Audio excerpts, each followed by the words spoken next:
Ahora vamos a orar y luego continuaremos con nuestro estudio de la serie ¿Cómo es Dios? ¿Hay un Dios? ¿Podemos conocerle? Bueno, primero vamos a orar. Amado Padre Celestial, hacemos una pausa para agradecerte por cada muestra de tu gracia, por cada evidencia de misericordia en nuestras vidas. Te agradecemos por tantas personas que están siendo bendecidas por medio de este programa de exposición bíblica, por aquellos que a través de este ministerio llegaron a conocer al Salvador, y te agradecemos por aquellos que son fortalecidos y edificados al escuchar esta transmisión. Te pedimos por los que están escuchando para que en este día puedan ser edificados y sobre todas las cosas haya salvación. Te lo pedimos en el nombre del Señor Jesús. Amén. Muy bien, estamos estudiando las evidencias de Dios en la creación y hoy vamos a responder una pregunta. ¿Cómo es posible un proceder tan metódico en la creación? Hemos visto cómo los científicos estudiaron ese sentido de orden tan perfecto de la creación del universo. Pero ahora la pregunta es, ¿cómo consideramos esto? Bueno, personalmente creo que tanto el origen como el orden del universo están ligados. ¿Cómo fue que las cosas comenzaron a existir y quién las mantiene? Quiero decirles que ningún científico que niegue la narración bíblica en cuanto a la creación puede decir algo inteligente.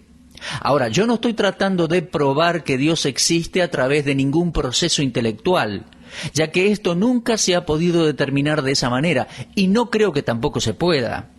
La mente finita del hombre no puede probar nunca lo infinito.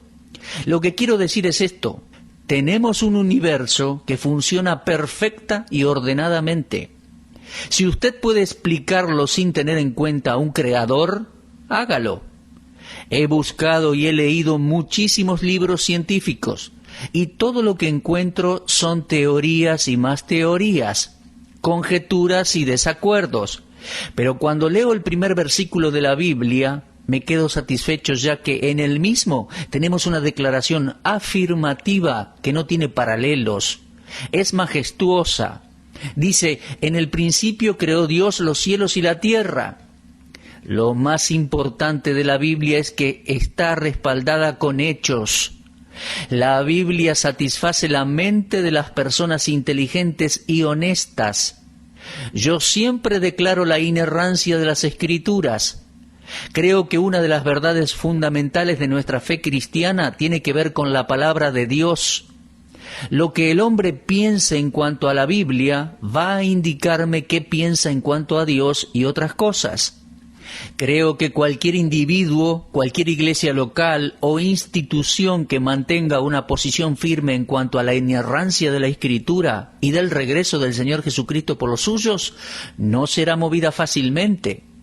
Ahora, regresemos a la pregunta concerniente a la creación y el orden metódico de la creación de Dios. Vamos a ver Isaías 40 por un momento. En el versículo 12 dice, ¿quién midió las aguas con el hueco de su mano y los cielos con su palmo? Con 3 dedos juntó el polvo de la tierra y pesó los montes con balanza y con pesas los collados. Tengo varias preguntas para usted. Que el ateo, el escéptico, el agnóstico responda a estas preguntas si puede. El Dios del cual el profeta Isaías escribió es Jehová, el único y verdadero Dios, eterno, omnipotente, omnisciente y omnipresente. No solo el creador de todas las cosas, sino también el que las sostiene. Que nadie crea que la ciencia, ni siquiera la ciencia más moderna, pueda explicar por completo el origen del universo y de la Tierra. Es verdad que hay varias hipótesis basadas en distintos análisis de fenómenos físicos, pero al final nunca logran explicar adecuadamente el principio de todas las cosas. Debemos acudir a la palabra de Dios. Juan 1:3 dice, todas las cosas por Él fueron hechas, y sin Él nada de lo que ha sido hecho fue hecho, porque en Él fueron creadas todas las cosas, las que hay en los cielos y las que hay en la tierra, visibles e invisibles, sean tronos, sean dominios, sean principados, sean potestades, todo fue creado por medio de Él y para Él. Y Él es antes de todas las cosas, y todas las cosas en Él subsisten. Comencé leyendo en Juan 1:3, terminé leyendo una porción de Colosenses 1:16 y 17. Sí, mi amigo, nuestro eterno Dios y Salvador precedió todas las cosas, y todas las cosas fueron creadas por Él y para Él, o sea, para sus propósitos. No solo fueron creadas por Él, sino que por Él subsisten. No pretendo argumentar en contra de un científico que enfatiza la fuerza colosal que se mantiene en el núcleo del átomo. Pero en lo que insisto es en el que ese átomo no responde a nuestra pregunta en cuanto al origen y la subsistencia del universo. ¿Se da cuenta? Debemos ir más allá del átomo, debemos ir al Dios del átomo. Ambos mundos, el visible y el invisible, el material y el espiritual, son sostenidos por el Creador. No pienso dar lugar a una teoría humana, ni siquiera probada, entre comillas, que dice que fuerzas centrífugas mantienen a los planetas en órbita cuando sé que es Dios mismo el que lo hace. Estoy convencido que Él sostiene esas fuerzas. La Biblia dice, Él extiende el norte sobre vacío, cuelga la tierra sobre nada. En Job 26:7, Dios sostiene tanto la ley del universo como la gravedad. Nuestro Dios sustenta todas las cosas con la palabra de su poder, dice Hebreos 1:3. Ahora, hay un argumento para la existencia de Dios y para el universo que se conoce como el argumento cosmológico. Muchos teólogos, al escribir en cuanto a la deidad cristiana, incluyen en sus evidencias para la existencia de Dios el argumento cosmológico, o sea, el argumento basado en las leyes de la causalidad. Este principio dice simplemente que cada evento y efecto debe tener una causa adecuada. Nadie va a negar que el universo exista. Sus componentes son finitos, comprobables, medibles. Por ende, dependen de alguna fuerza externa. El orden cuidadoso del universo descarta cualquier posibilidad de que haya comenzado a existir por casualidad. En cualquier obra grande de ingeniería, tal como un puente colgante sobre el agua, se requiere de un planeamiento delicado y cuidadoso por parte de arquitectos especializados, por parte de ingenieros y de trabajadores. Un edificio moderno no puede ser levantado a menos que no se haya planeado por un arquitecto especializado que sea muy preciso. No es tan difícil entonces el creer que detrás de toda la obra de la creación está el Creador, está Dios. No encuentro otra causa más adecuada para explicar este universo de misterios y milagros. Desde luego que la evolución ateísta no tiene una explicación erudita para la existencia del universo. El mundo lleva la marca de diseño y dependencia divina. Todas sus formas y fuerzas nos indican un propósito y un plan. Los planteos científicos nunca arrojan luz en algo irregular o irracional. No obstante, siempre hay evidencias de orden y origen. El universo es en verdad una gran creación. Tiene que haber habido una causa para que se produjese. El doctor Clarence McCartney fue uno de mis escritores predilectos. Nunca lo escuché predicar en persona, pero leí prácticamente todos sus libros. En una ocasión él escribió acerca de James Biddle, un poeta escocés de renombre. Él tenía un hijo prodigio que murió a los 22 años de edad y al morir dejó una colección de poemas sin editar, los cuales su papá años más tarde publicó. En uno de los volúmenes el padre habla de la educación religiosa de su hijo y cómo él deseaba saber hasta dónde llegaba el conocimiento de su padre al cuestionar todo, hasta el principio de todas las cosas, hasta Dios mismo. Cuando el niño tenía 5 años ya sabía leer, pero no tenía aún mucha información en cuanto a Dios.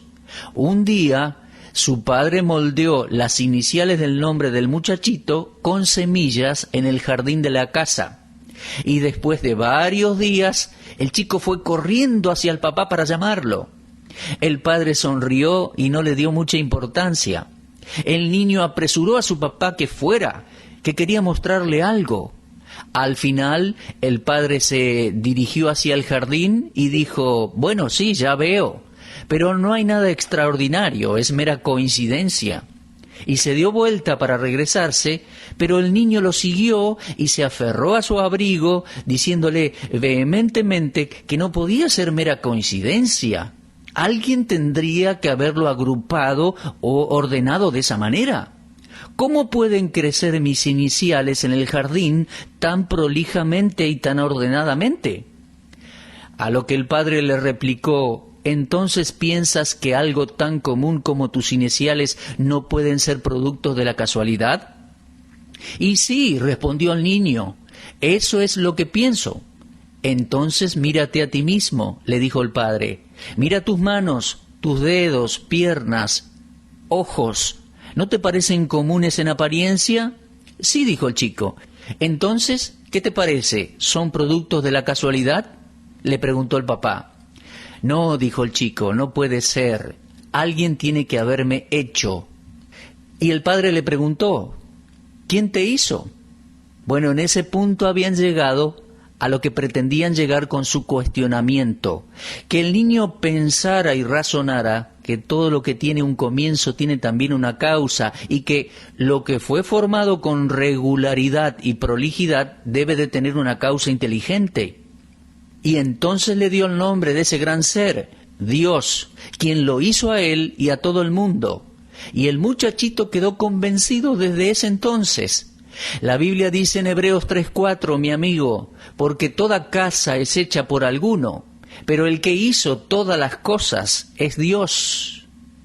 Santo Tomás de Aquino desarrolló, basado en este versículo, el dicho: toda causa tiene un efecto. Él decía que todo el movimiento del universo implica un agente de movimiento, y que tal agente es Dios. Los científicos están de acuerdo con que los átomos o se mueven solos o necesitan algo que los mueva. Un científico dijo: el universo no puede ser eterno, tiene que haber tenido un comienzo, un principio, ya que de ser eterno se hubiera necesitado una maquinaria perpetua que lo mantenga en movimiento. Una máquina que, en teoría, funcione con cierta cantidad de energía sin ayuda externa. Pero sabemos que no existe ninguna maquinaria así. Toda maquinaria hecha por el hombre tiene un comienzo y un fin, ya que siempre hay pérdida de energía a causa de la fricción. Y cualquier movimiento de los planetas en el universo no podría haber persistido para siempre. Un universo sin creador deja demasiados problemas sin resolver. Es por eso que quiero pedirles a todas las personas que consideran la revelación de Dios: cuando uno acepta lo que Dios ha escrito en su palabra, entonces, por la fe, comprende que el universo fue armado por la palabra de Dios. Desde luego que algo existió por la eternidad y que no se trata de la materia.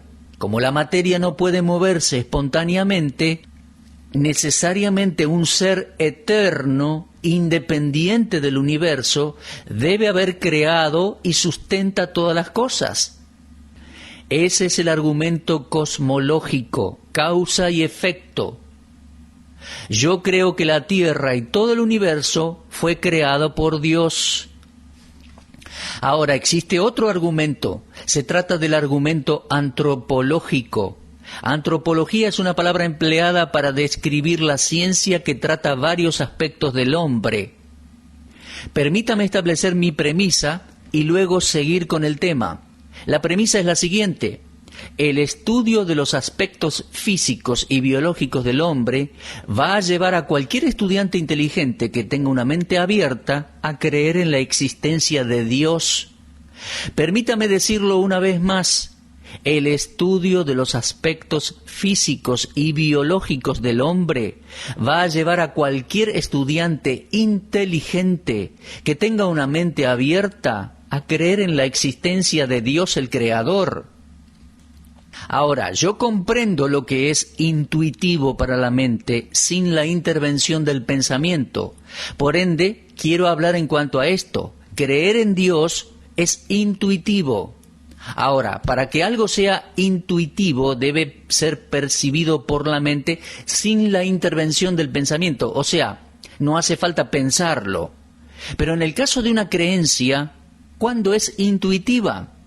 Emmanuel Kant, en su obra Crítica de la Razón, dice: la necesidad y la universalidad son pruebas infalibles para distinguir el conocimiento empírico del conocimiento puro, y ambas están ligadas a sí mismas. Ahora, si el creer en Dios es universal y también parte del hombre, entonces podemos decir que es intuitivo. Tengo un amigo que siempre fue de mucha ayuda para mi vida. Se trata de un famoso pastor y misionero. Se dedicó por más de 50 años a trabajar con musulmanes. Se llamaba Samuel Swarner. Mi esposa y yo tuvimos el privilegio de compartir unas semanas con el doctor Swarner en una universidad del norte de Nueva York. Permítame leerle lo que él escribió en su libro El origen de la religión. Y dijo así: los científicos modernos están de acuerdo en dos concepciones: la unidad de la raza y la unidad en la naturaleza religiosa. El hombre es tan similar, sea en China o en Perú. Siempre ha sido y será religioso. La humanidad en sí tiene sus raíces en Dios. Ahora, creo que se trata de una declaración interesante de parte de este gran hombre de Dios. ¿Se da cuenta? El creer en Dios es algo tan antiguo como los manuscritos más viejos que existen. El concepto de Dios está presente hasta en la tribu más remota de la tierra y se distingue por su espontaneidad. Un indígena de una zona inhóspita es tan teísta como un cristiano en un país civilizado. Y estos individuos inconversos le dan todos los atributos de la deidad a sus dioses. Hasta en las aldeas más remotas encontramos personas que creen en un creador, el creador del hombre y de la tierra. A veces fracasamos al indagar cuándo o dónde se originó el concepto de Dios en la historia de la humanidad. Las tradiciones más antiguas de la raza humana nos indican que la humanidad comenzó a existir en armonía con Dios, el Ser Supremo. He escuchado a misioneros de distintas partes del mundo y todos ellos testifican que los perdidos y los impíos en cualquier punto del planeta tienen un conocimiento de Dios, no como una idea abstracta. Hasta la persona más depravada sabe que aquellos que viven en pecado serán castigados por un poder superior. Pero por otro lado, la mente humana, bajo las mejores condiciones educativas, no puede alcanzar a desarrollar una idea completa de quién es Dios. Lo que sí estoy diciendo es que el concepto de Dios se manifiesta por sí mismo como la luz del día. Una persona puede tener ojos y no ver absolutamente nada si se encuentra en lo más profundo de una cueva. Entonces, el hombre puede poseer un concepto intuitivo de Dios y no poder analizar o percibir a Dios. Alguien puede discutir que si el concepto de Dios es intuitivo, entonces no hay necesidad de tener un libro que pruebe la existencia de Dios. Bueno, sería el primero en apreciar dicha pregunta. Permítame compartirles el efecto de estos estudios en mi vida personal. Produjeron dos cosas. En primer lugar, me hicieron estudiar diligentemente para conocer más a aquel que me creó y que me sustenta, y al cual debo rendir cuenta de cómo vivo esta vida. En segundo lugar, estos estudios me han fortalecido personalmente cuando las fuerzas del mal trataban de cerrar mi mente y transformarme en un crítico escéptico. Mi reconocimiento intuitivo de Dios se ha expandido y fortalecido tremendamente. Ahora puedo distinguir bien entre mi conocimiento innato de Dios y mi conocimiento adquirido. El concepto de Dios está obviamente en la mente del hombre, pero el hombre no puede conocer acerca de su Creador hasta que estudia su palabra y sus obras. El conocimiento intuitivo de Dios es dado libremente, pero el conocimiento más grande de Dios viene como resultado del estudio y la reflexión, la oración y el proceso de aprendizaje. El hecho de que sé que hay un Dios no me satisface. Deseo conocerle más y experimentarlo, saber por qué creí lo que creí acerca de Él. En muchas iglesias se recita el credo. Tal vez usted lo haya escuchado en alguna ocasión. Comienza diciendo, creo en el Dios Padre Todopoderoso. Y creo que es posible que muchas de las personas que se paran a recitar el credo y creen sinceramente en Dios, no lo conocen personalmente. Solo hay una manera de conocer a Dios experimentalmente y es a través del Señor Jesucristo.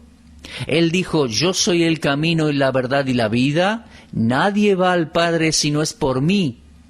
Desde ya que hay un conocimiento intuitivo de Dios, y creo que todo ser humano lo tiene. Pero eso solo, mi amigo, no es suficiente. Dios debe ser estudiado. Necesitamos aprender acerca de Dios tal como lo encontramos en la Escritura, la Santa Biblia, la palabra del Dios viviente. Fue su medio para revelarse a nosotros.